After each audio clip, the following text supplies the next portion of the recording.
Bismillahirrahmanirrahim. Assalamualaikum warahmatullahi wabarakatuh. Perkenalkan, saya Astuti Maulandari dari program studi psikologi kelas B dengan NIM 21108010085 angkatan 2021 semester 1 Universitas Aisyah Yogyakarta, ingin menyampaikan kembali materi keimanan dan keislaman tentang iman kepada Allah yang diampu oleh Bapak Nurdin Yuhdi. Oke, sebelumnya salah satu rujukan yang saya gunakan untuk memaparkan materi keimanan ini adalah buku Himpunan Putusan Tarjih Jilid 1 dari Pimpinan Pusat Muhammadiyah. Iman berasal dari kata amana yu'minu aminan yang berarti percaya.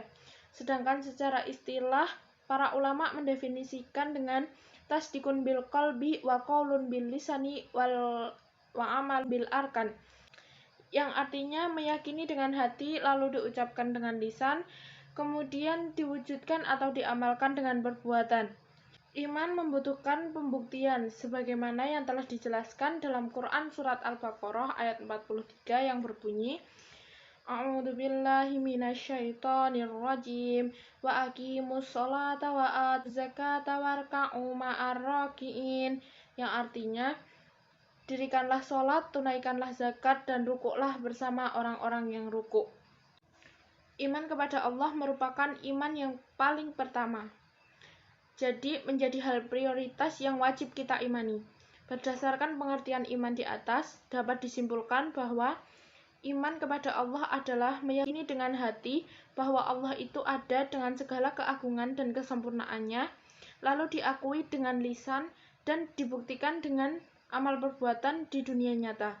Dalil yang menjelaskan tentang penjelasan di atas adalah Quran surat Al-Baqarah ayat 136 yang berbunyi A'udzubillahi minasyaitonirrajim Qulu amanna billahi wa ma unzila ilaina wa ma unzila ila Ibrahim wa ma unzila ila Ibrahim wa Ismail wa Ishaq wa Yaqub wal asbati wa ma utiyan Musa wa Isa wa ma utiyan nabiyyuna mir rabbihim la nufarriqu baina ahadim minhum wa nahnu lahu muslimun, yang artinya katakanlah, kami beriman kepada Allah dan kepada apa yang diturunkan kepada kami dan kepada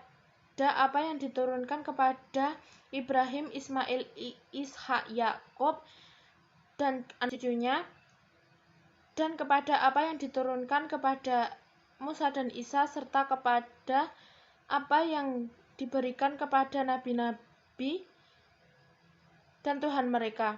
Kami tidak membeda-bedakan seorang pun di antara mereka dan kami berserah diri kepadanya.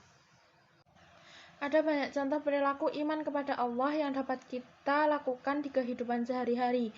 Di antaranya mendirikan sholat, beriman kepada kitab Allah, menafkahkan sebagian hartanya baik di saat waktu lapang ataupun sempit, selalu berbuat kebajikan, mampu menahan amarah, mampu memaafkan kesalahan orang lain, melaksanakan perintah Allah dari segi ibadah, berhenti dari perbuatan keji dan tidak mengulanginya lagi, dan juga mempercayai dengan benar rukun iman.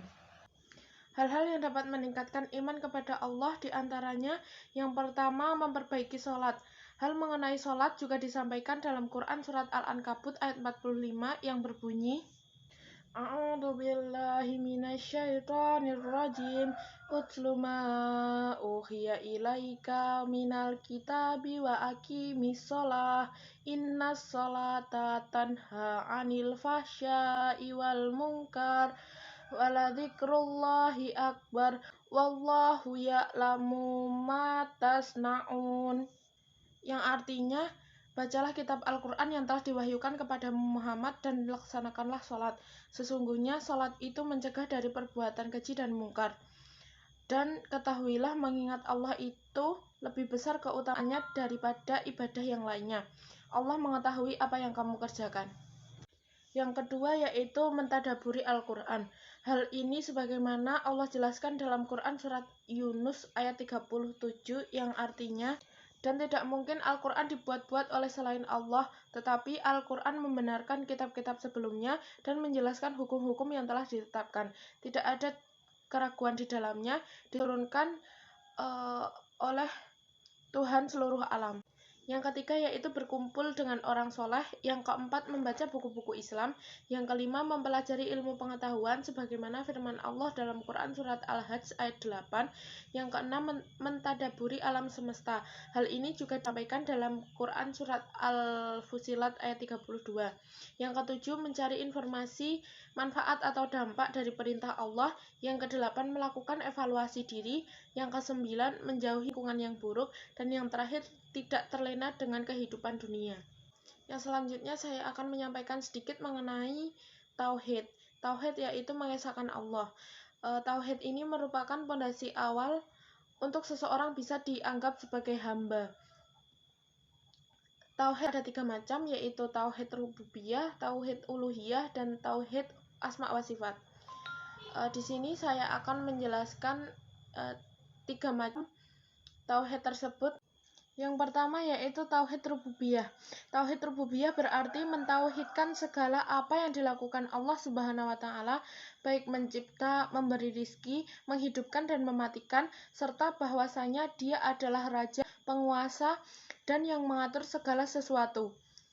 Allah Subhanahu wa taala berfirman dalam Quran surat Al-A'raf ayat 54 yang artinya, sungguh Tuhanmu adalah Allah yang menciptakan langit dan bumi dalam 6 masa. Dia bersemayam di atas ars dan menutupkan malam kepada siang yang mengikutinya dengan cepat. Dia ciptakan matahari, bulan, dan bintang-bintang untuk tunduk kepada perintahnya. Ingatlah, segala penciptaan dan urusannya menjadi haknya. Maha suci Allah, Tuhan seluruh alam. Yang kedua yaitu tauhid uluhiyah. Menurut Wikipedia, tauhid uluhiyah adalah mengesahkan seluruh bentuk ibadah kepada Allah seperti berdoa, meminta, tawakal, takut, berharap, menyembelih, bernazar, harapan dalam cinta, dan lain-lain dari jenis ibadah yang telah diajarkan oleh Allah dan Rasulullah SAW. Yang ketiga, tauhid asma wa sifat. Menurut Wikipedia juga, tauhid asma wa sifat adalah mengesahkan Allah dengan cara menetapkan bagi Allah nama-nama dan sifat-sifat yang ditetapkan sendiri olehnya dalam firman-Nya atau yang disebutkan oleh Rasul-Nya dalam hadis. Mungkin hanya ini yang dapat saya sampaikan. Kurang dan salahnya saya mohon maaf.